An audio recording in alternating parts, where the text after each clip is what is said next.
Menunggu informasi terkait dengan pemeriksaan cek kesehatan Lukas NMB di RSPAD, kita akan bergabung bersama dengan Dian Silitonga, jurnalis Kompas TV yang berada di gedung KPK Jakarta malam hari ini. Selamat malam, Dian, Anda bisa sampaikan kepada kami bagaimana kemudian rencana dari KPK setelah penangkapan, karena Lukas NMB saat ini masih berada di RSPAD untuk dicek kesehatannya. Ya, Nitya, benar sekali. Tadi Kepala Bagian Pemberitaan KPK Ali Fikri menyampaikan bahwa untuk agenda malam hari ini memang fokusnya untuk pemeriksaan kesehatan Gubernur Papua Lukas NMB. Meskipun dilakukan penangkapan paksa, KPK ingin menegaskan bahwa pemeriksaan kesehatan ini bagian dari rangkaian penyidikan untuk juga menjamin hak asasi dari tersangka Lukas NMB terkait dengan kesehatan ini terpenuhi. Nah, tentu saja dari pemeriksaan kesehatan yang dilakukan harus ada hasil yang nantinya ditunggu. Nah, kemudian kalau nanti hasil pemeriksaan Lukas NMB sudah keluar dan kemudian KPK menilai bahwa dari hasil pemeriksaan tersebut kondisi kesehatan NMB dinilai stabil, maka barulah nantinya Lukas NMB pada esok hari ini akan dibawa ke Gedung Merah Putih KPK untuk dilakukan pemeriksaan lebih lanjut sebagai tersangka.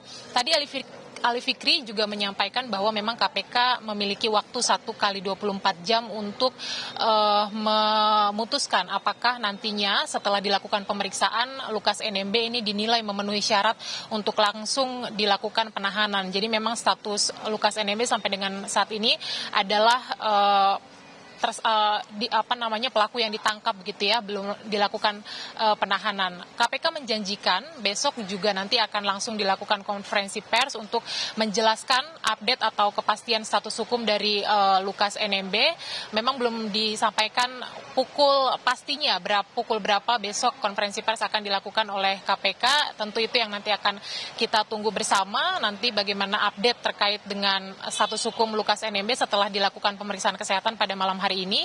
Informasinya besok akan disampaikan langsung oleh Ketua KPK Firly Bahuri. Jadi memang kita masih harus menunggu Nitya, karena sekali lagi saya sampaikan bahwa malam hari ini fokus dari KPK adalah untuk memeriksa kesehatan dari Lukas NMB. Saya juga mau sampaikan sedikit tadi Kepala Bagian Pemberitaan KPK Ali Fikri menyampaikan meskipun sejak keberangkatan dari Manado ada dokter dan juga perawat yang mendampingi, kemudian juga meskipun KPK memiliki tim medis, tetapi alasan kenapa Lukas NMB tetap harus dibawa ke Rumah Sakit Pusat Angkatan Darat untuk dilakukan pemeriksaan kesehatan, selain karena memang kelengkapan alat medis ada di sana, ini juga berkaitan dengan riwayat kesehatan NMB pernah diperiksa oleh dokter yang bertugas di RSPAD. Jadi kita tunggu, pertama adalah hasil pemeriksaan kesehatan NMB, kemudian besok dalam konferensi pers kita akan juga nantikan bagaimana hasil pemeriksaan dari penyidik apa status hukum Lukas NMB.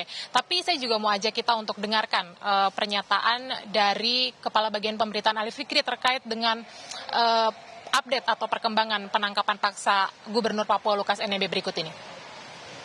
Jadi statusnya masih orang yang ditangkap begitu ya, dalam 1 kali 24 jam, baru kemudian besok siang kami akan sampaikan perkembangannya pada teman-teman semuanya.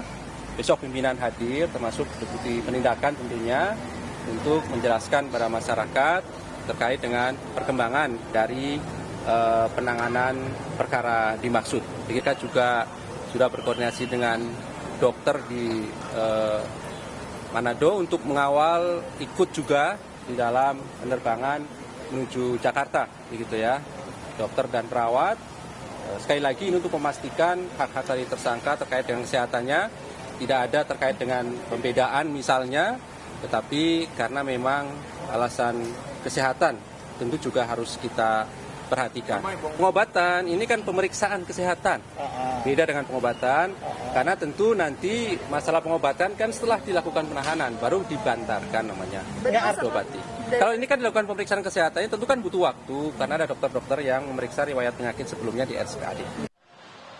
Ya, Nitya, penangkapan Gubernur Papua Lukas NMB hari ini setelah melalui proses yang panjang, karena kita ingat sebelumnya KPK juga sudah melakukan beragam upaya, mulai dari memanggil Lukas NMB untuk diperiksa sebagai tersangka ke Gedung Merah Putih KPK Jakarta, tetapi mangkir pada 12 September yang lalu. Kemudian KPK juga sempat jemput bola untuk memeriksa Lukas NMB di kediaman pribadinya di Jayapura, didampingi oleh Ketua KPK Firly Bahuri, karena kalau kita ingat sejak Gubernur Papua Lukas NMB ditetapkan sebagai tersangka, ini memang ada penjagaan yang cukup ketat di rumah pribadi Lukas NMB di Jayapura oleh masa pendukungnya. Nah, kemudian tadi Ali Fikri juga sempat menyampaikan bahwa penangkapan paksa Lukas NMB ini setelah dilakukan analisis oleh penyidik KPK, mungkin juga ada pertimbangan dikhawatirkan Lukas NMB akan ada upaya melarikan diri keluar dari Jayapura, meskipun memang Lukas NMB sudah ada larangan untuk pergi ke luar negeri yang sudah berlaku dari 7 September sampai 7 Maret, tetapi nampaknya memang ada indikasi Lukas NMB akan meninggalkan Jayapura, sehingga memang diputuskan penangkapan hari ini harus dilakukan. Seperti yang kita tahu juga, NMB sudah ditetapkan sebagai tersangka sejak 5 September yang lalu dalam kasus suap dan gratifikasi proyek infrastruktur Provinsi Papua. Kita akan nantikan bagaimana perkembangan dari kasus ini. Nitya. Baik, terima kasih Dian Silitonga, jurnalis Kompas TV melaporkan langsung dari Gedung KPK Jakarta. Jadi rencananya malam ini saudara, kita akan melihat bagaimana kemudian hasil dari cek pemeriksaan kesehatan Gubernur Papua Lukas NMB yang akan menentukan apakah kemudian dianggap layak untuk diperiksa oleh KPK esok hari. Sambil menunggu juga konferensi pers yang akan dilakukan oleh KPK, karena memang baru saja malam ini tiba Lukas NMB Gubernur Papua setelah penangkapan paksa oleh KPK karena mangkir 2 kali atas alasan kesehatan.